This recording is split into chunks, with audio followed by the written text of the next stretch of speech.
नमस्कार, स्वागत है आप सभी का फिर से हमारे नए वीडियो में। आज हम लोग एक संशोधक चैनल पर श्री गुरु जी जीवन प्रसंग की पुस्तक को लेकर आए हैं। तो चलिए, ये अंतिम है इस चैप्टर का, तो खत्म करते हैं जल्दी से।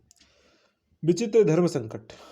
राष्ट्रीय स्वयंसेवक संघ पर प्रतिबंध लग जाने के कारण संगठन की आर्थिक स्थिति अत्यंत शोचनीय हो गई थी। ऋण का जो बहुत बड़ा भार था वह अलग से चिंता का विषय था। श्री गुरु जी के प्रति जन साधारण की जो श्रद्धा भावना थी उसके ध्यान में रखते हुए संघ के केंद्रीय कार्यकारिणी मंडल ने सन 1953 में यानी 53 में यह एक निर्णय लिया। यह निर्णय के अनुसार श्री गुरु जी के सार्वजनिक अभिनंदन की योजना थी और उसी अभिनंदन के अवसर पर श्रद्धा निधि के रूप में थैली भेंट करने का निर्णय था। श्री गुरु जी की पूर्व सम्मति के बिना ही केंद्रीय कार्यकारिणी मंडल ने यह निर्णय ले लिया था। श्री गुरु जी की स्वीकृति प्राप्त करने के लिए मंडल ने अपनी योजना का विवरण करके उनके सामने रखा। श्री गुरु जी के लिए यह एक धर्म संकट की स्थिति थी। प्रशंसा, सराहना, अभिनंदन आदि से जिनका जीवन सर्वदा स्वार्थ दूरातिदूर यानी स्वार्थ से हमेशा दूर रहते थे, हमेशा दूर यानी दूर दूर तक नाता नहीं था। वे भला क्यों कर ऐसे कार्य के लिए अपनी स्वीकृति प्रदान करें, किंतु संघ के केंद्रीय कार्यकारिणी मंडल के निर्णय की अवहेलना भी कैसे की जा सकती है, यह उनका था, गुरु जी का था। व्यक्तिगत सम्मान के प्रति अत्यधिक वितरण करने पर भी संगठन का आज्ञाकारी संसेवक के रूप में श्री गुरु जी ने अपनी स्वीकृति दे दी। और यह इतने होकर भी श्री गुरु जी ने स्वीकृति दे दी। स्थान स्थान पर श्री गुरु जी का जय जयकार हुई, सार्वजनिक अभिनंदन हुआ, पुष्प वृष्टि हुई और लगभग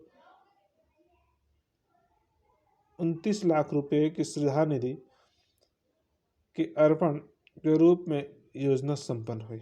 अभिनंदन कार्यक्रम संपन्न हुए जाने पर अंत में प्रमुख कार्यकर्ताओं का यह एक कार्यक्रम हुआ जिसमें श्री गुरु जी के हृदय की अंतर्वेदना फूट पड़ी।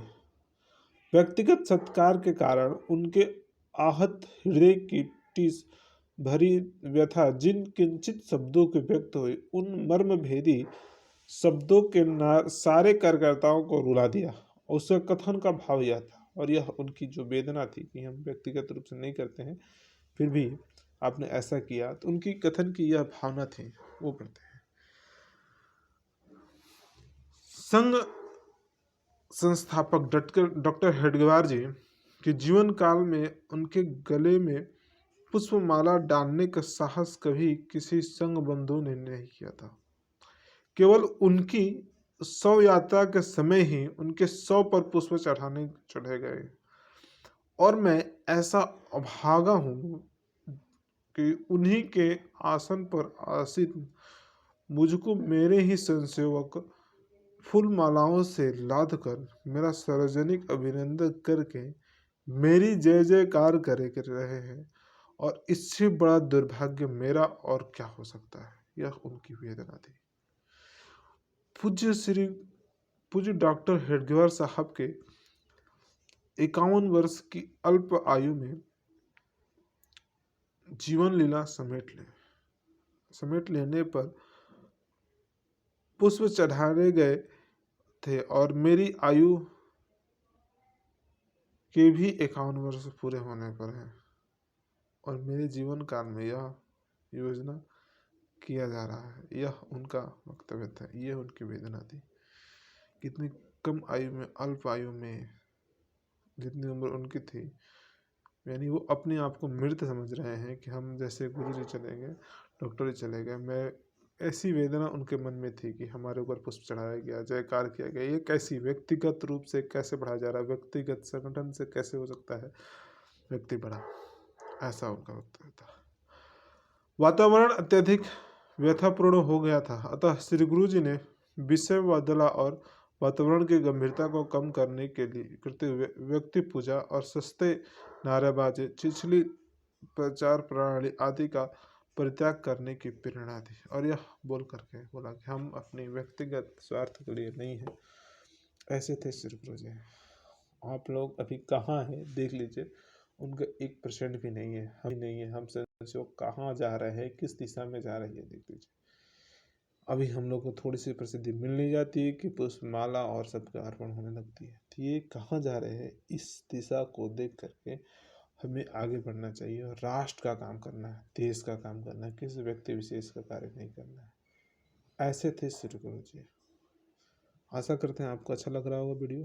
पत्र स्वरूप श्री गुरु जी और श्री गुरु जी जीवन प्रसंग, ये 2 पुस्तकें चल रही है। बहुत पुरानी पुस्तक है, प्रिंट नहीं होती है, तो आपके लिए ई बुक भी इसकी अवेलेबल है। अगर आपको चाहिए तो टेलीग्राम में मेरे को मैसेज कर सकते हैं। पत्र स्वरूप श्री गुरु जी और श्री गुरु जी जीवन प्रसंग दोनों के 300 रुपया शुल्क है।